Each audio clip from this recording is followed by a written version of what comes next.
Hello students, I am Kalpana Mishra and welcome back to my YouTube channel.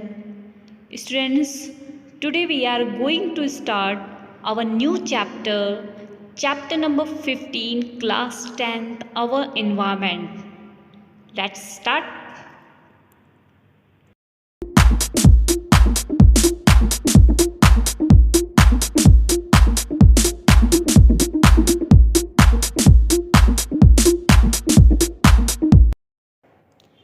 The topic to be covered in this chapter: what is environment and ecosystem, biotic and abiotic components, trophic level and 10% law, food chain and food web, and biological magnification.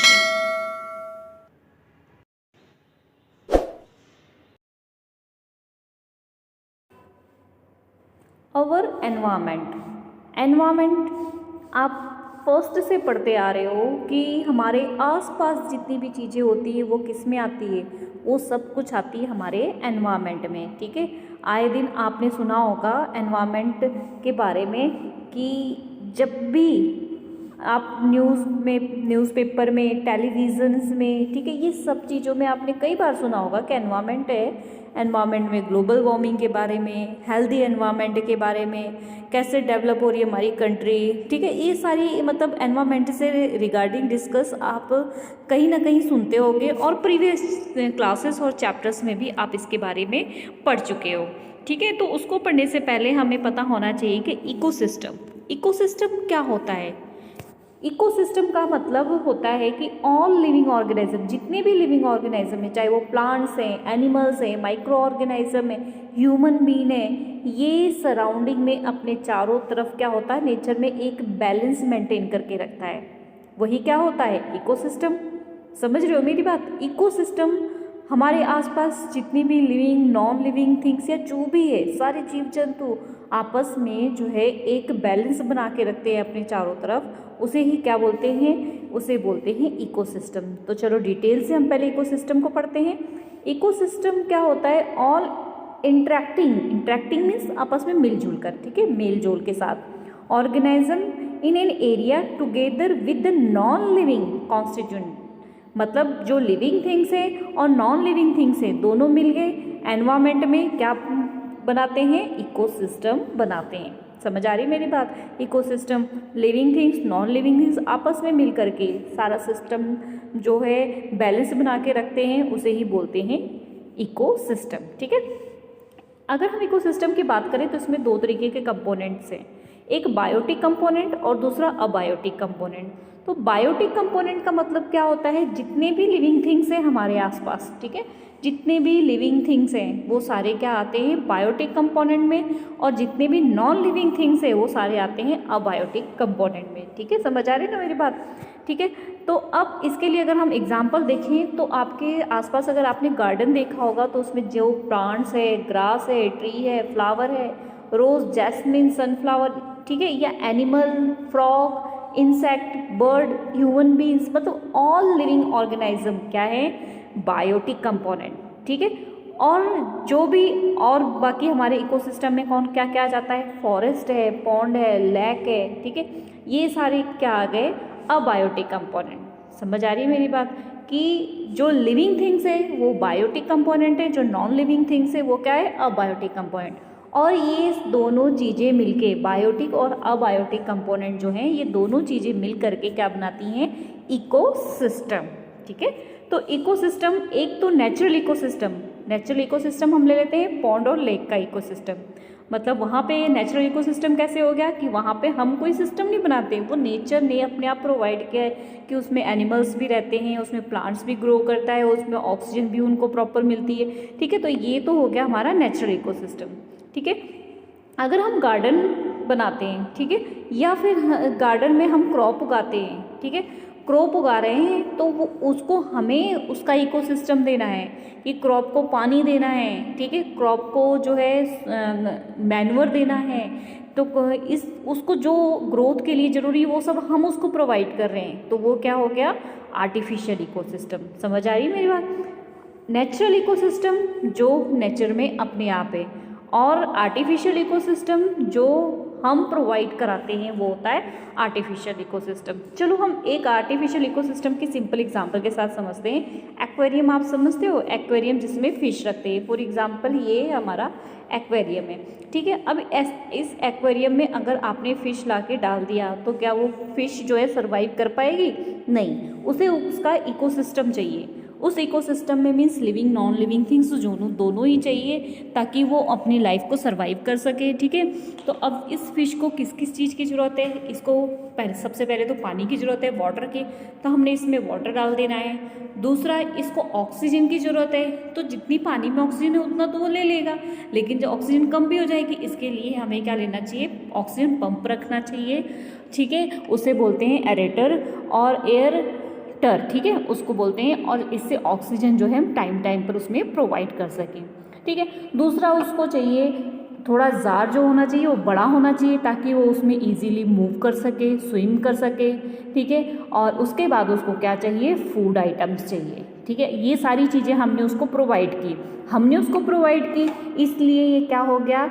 ये हो गया natural synthetic ecosystem, क्योंकि हमने उस ecosystem को उसको provide किया है, ठीक है। तो इस तरीके से आप समझ गए होंगे कि नेचुरल इकोसिस्टम जो नेचर में अपने आप होता है, जैसे पॉन्ड और लेक में जो भी जीव जंतु होते हैं उन्हें तो हमने इकोसिस्टम प्रोवाइड करते हैं ना, ठीक है। तो वो क्या हो जाता है? Natural ecosystem. और जो हमारे पास है जिनको हम प्रोवाइड करा रहे हैं सारा कुछ, वो क्या होता है? सिंथेटिक इकोसिस्टम, ठीक है। तो नेक्स्ट आगे पढ़ते हैं हम। अब हमारे इकोसिस्टम में उसके बाद अगर हम क्लासिफाई करें ऑर्गेनाइज्म को, जितने भी हमारे आसपास ऑर्गेनाइज्म है, अगर हम उनको क्लासिफाई करें तो कुछ ग्रुप्स में क्लासिफाई होते हैं जिनको आपने अर्लियर क्लासेस में पढ़ा हुआ है। वो कौन कौन से हैं? एक है प्रोड्यूसर, कंज्यूमर, डिकम्पोजर, ठीक है। ये मेन है, प्रोड्यूसर, कंज्यूमर और डिकम्पोजर, ठीक है। तो अब प्रोड्यूसर क्या होते हैं, कंज्यूमर क्या होते हैं, डिकम्पोजर्स क्या होते हैं, इनको हम डिटेल में पढ़ेंगे।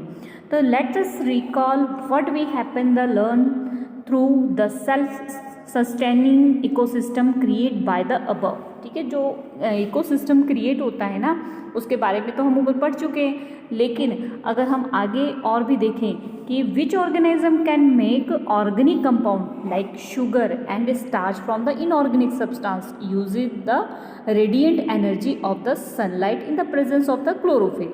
देखो, कई ऑर्गेनिज्म जो होते हैं वो ऑर्गेनिक कंपाउंड, शुगर, स्टार्च और इनऑर्गेनिक सब्सटेंस, इन सब का यूज़ करते हैं एनर्जी के लिए, ठीक है। और कुछ क्या होते हैं, सन से लेते हैं, ठीक है, क्लोरोफिल के प्रेजेंट में। ये सारी चीज़ें मीन्स अगर हम ऑल ग्रीन प्लांट्स की बात करें या एक सर्टन बैक्टीरिया जैसे कि ब्लू ग्रीन एल्गी होती है, ये क्या करते हैं? फोटोसिंथेसिस करते हैं, मीन्स अपना फूड खुद प्रिपेयर करते हैं, सन की लाइट लेके, मिनरल्स लेके, वाटर्स लेके, कार्बन डाइऑक्साइड, इनका सबका यूज़ करके अपना खाना खुद बनाते हैं। तो जो अपना खाना खुद बना रहे हैं ना, खुद प्रिपेयर कर रहे हैं, उन्हें ही क्या कहते हैं? प्रोड्यूसर। जो अपना खाना खुद बना रहे हैं उन्हें क्या बोलते हैं? प्रोड्यूसर, ठीक है। और प्रोड्यूसर जो होते हैं वो तो खुद बना रहे हैं। अब प्रोड्यूसर के बाद आते हैं कंज्यूमर। कंज्यूमर कौन से होते हैं? Organism depend on the producer इधर डायरेक्टली और इनडायरेक्टली फॉर देयर सब्सटेंस। अब प्रोड्यूसर तो क्या होते हैं? उन्होंने तो अपना फूड खुद प्रिपेयर करते हैं, लेकिन जो ऑर्गेनिज्म होते हैं ना, जो जीव जंतु होते हैं, वो डायरेक्ट या फिर इनडायरेक्ट किस पर डिपेंड होते हैं? प्रोड्यूसर पे डिपेंड होते हैं, ठीक है। जैसे कि हम अपना खाना खुद तो नहीं बनाते हैं ना। आप सोचोगे कि हम तो खुद ही बनाते हैं किचन में जाके, लेकिन हमें उसके लिए जो रॉ मटेरियल्स होता है वो कहाँ से मिलता है? प्लांट से मिलता है या फिर एनिमल से मिलता है, ठीक है। तो इस तरीके से हम कहीं ना कहीं किस पे डिपेंड है? प्रोड्यूसर पे। प्रोड्यूसर जो अपना फूड खुद बना रहे हैं। और प्रोड्यूसर सारे क्या होते हैं? ग्रीन प्लांट्स, ठीक है, या फिर हम कह सकते हैं एक है ब्लू ग्रीन एल्गी। ये सारे क्या होते हैं? प्रोड्यूसर जो अपना फूड खुद प्रिपेयर कर पाते हैं, ठीक है। आगे देखते हैं हम। तो हमने ये देखा कि कंज्यूमर डायरेक्टली और इनडायरेक्टली तौर पर किस पे डिपेंड है? प्रोड्यूसर पर डिपेंड है, ठीक है। अब कंज्यूमर जो होते हैं ना, उनको क्लासीफाई किया है अलग अलग बेसिस पे। जैसे कि कंज्यूमर कितने हो गए? हर्बीवोरस, कार्निवोरस, ओमनिवोरस और पैरासाइट्स। देखो, अब सबसे पहले क्या आ गया? सबसे पहले आ गया आपका, अगर हम माने ये प्रोड्यूसर है, ठीक है, ये प्रोड्यूसर मीन्स अपना फूड जो है प्रिपेयर कर रहा है, इसको जो खा रहा है वो क्या है? वो है कंज्यूमर, ठीक है। और कंज्यूमर जो है वो अलग अलग टाइप के होते हैं। अगर फर्स्ट कंज्यूमर को हम देखें, ठीक है, फर्स्ट कंज्यूमर होते हैं हर्बीवोरस। हर्बीवोरस मीन्स जो प्लांट और प्लांट प्रोडक्ट को खाते हैं, ठीक है। फॉर एग्जाम्पल ये जो प्रोड्यूसर था, ये ग्रीन प्लांट था, ठीक है, इसको किसने खाया, इसको गोट ने खाया, तो वो क्या हो गया, हर्बीवोरस, क्योंकि वो सिर्फ प्लांट को खा रहा है और प्लांट्स के प्रोडक्ट को खा रहा है, इसलिए वो क्या हो गया, हर्बीवोरस। अब कंज्यूमर दूसरा अगर देखें तो वो कार्निवोरस। कार्निवोरस कौन होता है, जो हर्बीवोरस को खाता है, वो क्या होता है, कार्निवोरस है। वो भी कंज्यूमर, वो भी किसी दूसरे से अपना फूड ले रहा है, लेकिन वो क्या होता है, हर्बीवोरस को खाता है, ठीक है, तो वो क्या होता है, कार्निवोरस। अगर आगे चलें तो होता है ओमनिवोरस। ओमनिवोरस मीन्स जो हर्बीवोरस को भी खा लेता है और कार्निवोरस को भी खा लेता है, दोनों को खा लेता है, वो क्या होता है, ओमनिवोरस, ठीक है। मीन्स फॉर एग्जांपल जैसे कि डॉग ले लो, ठीक है, वो हर्बीवोरस प्लांट्स की चीज़ों को भी खा लेता है और जो है एनिमल्स को भी खाता है, तो वो क्या हो गया, ओमनिवोरस। और अगले टाइप पे अगर जाए तो वो होता है पैरासाइट्स। पैरासाइट्स मीन्स एक कोई भी एनिमल है उसके ऊपर ही वो क्या करता है, अपनी पूरी लाइफ को सर्वाइव कर लेता है, उसे कहते हैं पैरासाइट्स, ठीक है। जैसे कि आप मान लो, आपने छोटी क्लासेस में पढ़ा होगा अमरबेल। अमरबेल होता है एक येलो कलर के थ्रेड लाइक स्ट्रक्चर होता है, वो प्लांट के ऊपर अगर आ जाता है ना तो प्लांट से ही अपना फूड सारा ले लेता है, ठीक है, तो वो होता है क्या, पैरासाइट्स। फॉर एग्जांपल आप सिर की जूं जो जानते हो ना, वो भी क्या होती है, पैरासाइट्स। पेट में कीड़ा होता है, केचुआ, अर्थवॉर्म, ठीक है, वो भी राउंड वॉर्म जिसको कहते हैं, ठीक है, तो वो सारी चीज़ें जो है वो सब क्या है, पैरासाइट्स, जो कि किसी और लिविंग थिंग से अपने फूड को कम्प्लीटली प्रिपेयर करते हैं, ठीक है। चलिए कुछ एग्जाम्पल देखते हैं हम कंज्यूमर की।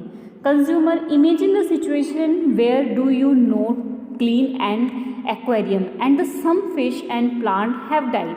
हम इमेजिन कर लेते हैं कोई सिचुएशन कि एक्वेरियम जो है वो क्लीन नहीं है, तो वहाँ पे फिशेस और प्लांट्स धीरे धीरे क्या हो जाएंगे, ख़त्म हो जाएंगे। अब आपने यहाँ क्या सीखा, आपने क्या देखा, ये कि ऑर्गेनिज्म ख़त्म हो रहे हैं। Microorganism comparing bacteria and fungi break down the dead remaining और waste products of the organism. तो जो उसके अंदर डेड चीज़ें हैं, मीन्स प्लांट्स की जो डेथ हो गई है, प्लांट्स जो ख़राब हो गए हैं, फिशेस जो ख़राब हो गए, उनको ख़त्म करने के लिए उसके अंदर क्या आ गए हैं, माइक्रो ऑर्गेनिज्म, ठीक है। और वो माइक्रो ऑर्गेनिज्म कौन से होते हैं, वो होते हैं डीकम्पोजर। उनको क्या बोलते हैं, डीकम्पोजर। ये क्या करते हैं, कॉम्प्लेक्स सब्सटेंस को सिंपल इनऑर्गेनिक सब्सटेंस को चेंज कर देते हैं, ठीक है, सिंपल इनऑर्गेनिक में चेंज कर देते हैं, ठीक है। और इसके लिए क्या होता है, ये बहुत यूज़फुल होते हैं सॉइल के लिए। ये इस तरीके से यूज़फुल होते हैं कि कोई भी हमारी डेड चीज़ होती है या गार्बेज होता है उसके ऊपर आ जाते हैं और उसको क्या करते हैं, उसको सिंपल सब्सटेंस में चेंज कर देते हैं। और सॉइल जब सिंपल सब्सटेंस हो जाता है तो एब्जॉर्ब कर लेती है और उनसे प्लांट एब्जॉर्ब कर लेता है। प्लांट और ट्री जब एब्जॉर्ब करते हैं तो फिर से वो न्यूट्रिएंट्स जो है हमारी बॉडी में वापस आ जाते हैं, ठीक है। तो समझिए यहाँ पर कुछ कि कॉम्प्लेक्स जो सब्सटेंस होता है उसको सिंपल इनऑर्गेनिक सब्सटेंस में चेंज करता है, तो वो कौन यूज़ कर लेता है, सॉइल। एक बार फिर से कौन यूज़ कर लेता है, प्लांट, ठीक है। इस तरीके से जो गार्बेज के ऊपर, डेड एनिमल्स के ऊपर आ जाते हैं बैक्टीरिया, माइक्रो ऑर्गेनिज्म, उन्हें क्या बोलते हैं, डीकम्पोजर, ठीक है। तो ये क्वेश्चन बहुत इंपॉर्टेंट है, ये एग्जाम में आपको बहुत बार पूछा जाता है, तो इसको अच्छे से करना है आपने, ठीक है। डीकम्पोजर्स क्या होते हैं, ठीक है। अब अगर आप बताओ कि डीकम्पोजर ना हो नेचर में तो क्या होगा, आप समझ सकते हो। अगर डीकम्पोजर नहीं हो नेचर में तो क्या होगा, अगर डीकम्पोजर नेचर में नहीं होगा तो जितना भी गार्बेज है ना हमारे आसपास वो इकट्ठा होता जाएगा और क्या होगा, गार्बेज अगर इकट्ठा होता जाएगा तो चारों तरफ स्मेल फैलेगी, बीमारियां, डिजीज़ फैलेंगी, क्योंकि उनको कोई भी जो है सिंपलर सब्सटेंस में चेंज करने वाला नहीं है। इसलिए डीकम्पोजर को एनवायरनमेंट फ्रेंड भी बोलते हैं, क्योंकि एनवायरनमेंट को क्लीन रखने में ये बहुत ज़्यादा हेल्प करते हैं, ठीक है। आई होप आपको डीकम्पोजर टॉपिक अच्छे से समझ आ गया है। नेक्स्ट हम देखते हैं food chain and food web. Food chain activity 15.4 we have form the series of the organism another. तो देखो, सबसे पहले तो फूड चेन और फूड वेब को आप सिंपल इस डायग्राम से समझ सकते हो, ठीक है। तो ये डायग्राम देखते हैं हम। डायग्राम में आपको क्या दिया हुआ है कि यहाँ पर आप डायग्राम को ध्यान से देखो कि यहाँ पर क्या है, यहाँ पर ग्रीन प्लांट है, यहाँ पर ग्रीन प्लांट है, यहाँ पर ग्रीन प्लांट है। इट मीन्स ये सारे क्या हो गए, ये सारे क्या हो गए, प्रोड्यूसर। ग्रीन प्लांट अपना फूड खुद प्रिपेयर कर रहा है। अब इसको जो खा रहा है, ग्रीन प्लांट को, इसको जो खा रहा है, इसको जो खा रहा है, ये सारे क्या हो गए, हर्बीवोरस। ठीक है, हर्बीवोरस, ये यहाँ से ये वाले, ठीक है, इसको ये खा रहा है, इसको ये खा रहा है और इसको ये खा रहा है। ठीक है, तो ये क्या हो गए, हर्बीवोरस।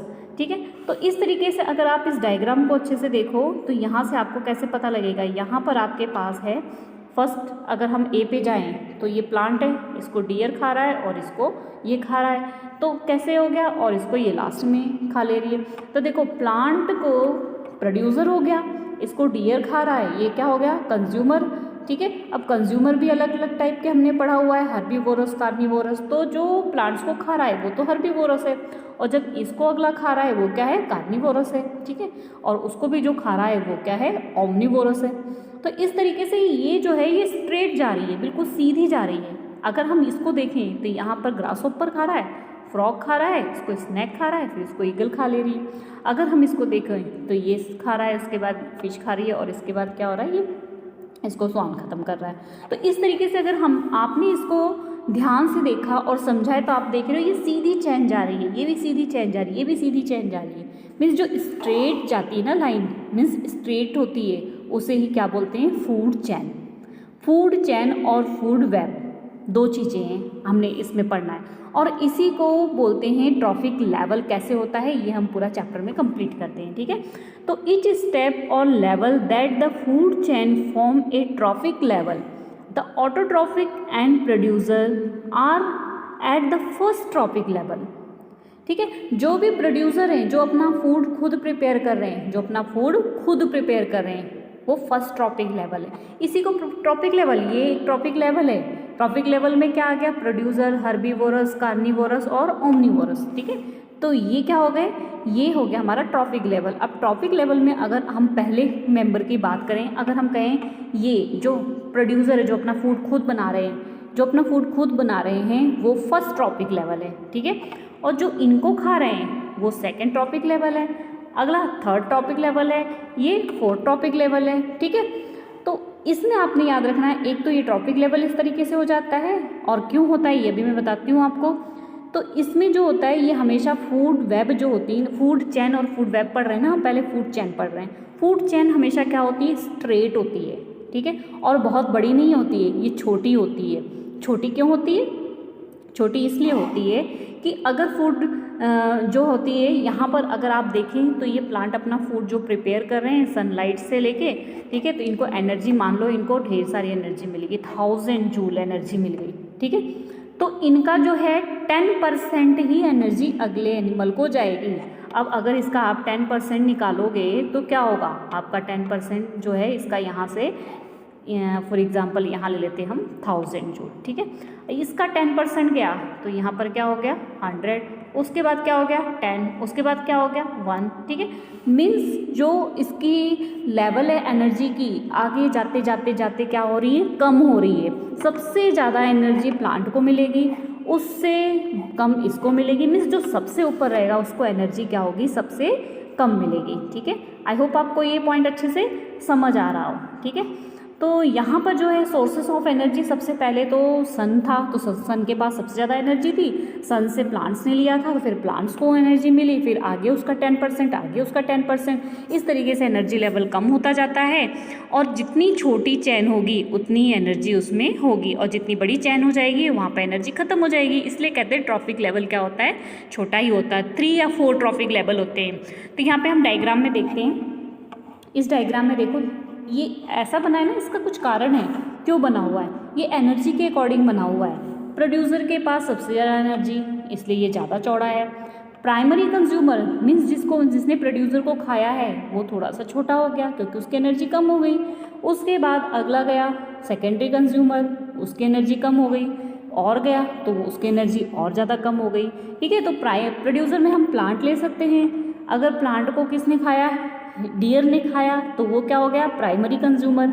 डियर को जो है लॉयन ने खाया तो वो क्या हो गया, सेकेंडरी कंज्यूमर। और उसको लॉयन को अगर जो है काइट ने खाया तो वो क्या हो जाएगा, टेरिटोरियल कंज्यूमर। ठीक है, तो इस तरीके से आप आई होप ये टॉपिक लेवल को अच्छे से समझ गए होंगे। तो अब ये जो एनर्जी 1 by 1 कम होती जा रही है ना, इसको बोलते हैं 10% लॉ। 10% लॉ कई बार आपको एग्जाम में पूछा जाता है, तो आपको पता होना चाहिए कि 10% लॉ होता क्या है। ठीक है, तो चलो ये कुछ टॉपिक्स दिए हुए हैं, वैसे तो मैंने आपको समझा दिया, पर मैं इनको पढ़ के आपको अच्छे से समझा देती हूँ।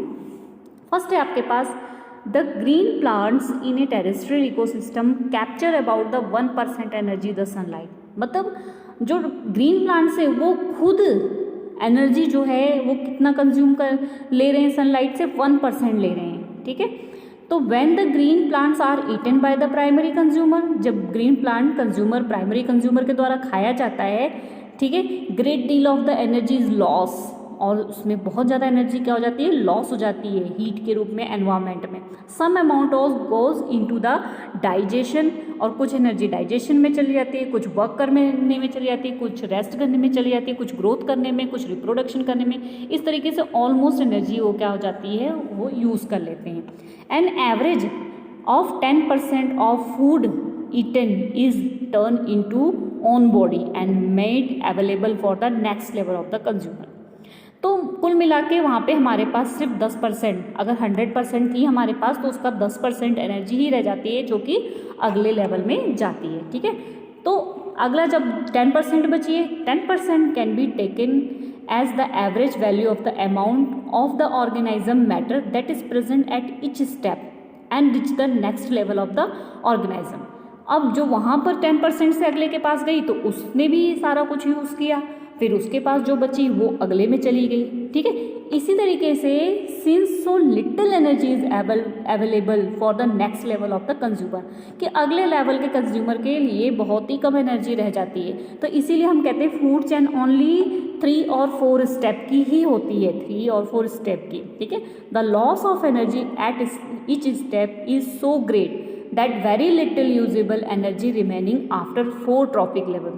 मीन्स अगर हम वैसे तो 3 स्टेप सही है, अगर 4th स्टेप तक जाए तो 4th स्टेप के पास बहुत ही कम एनर्जी लेवल रह जाएगा। ठीक है, there are generally a greater number of the individual at the lower trophic level of an ecosystem and greater number in the producer.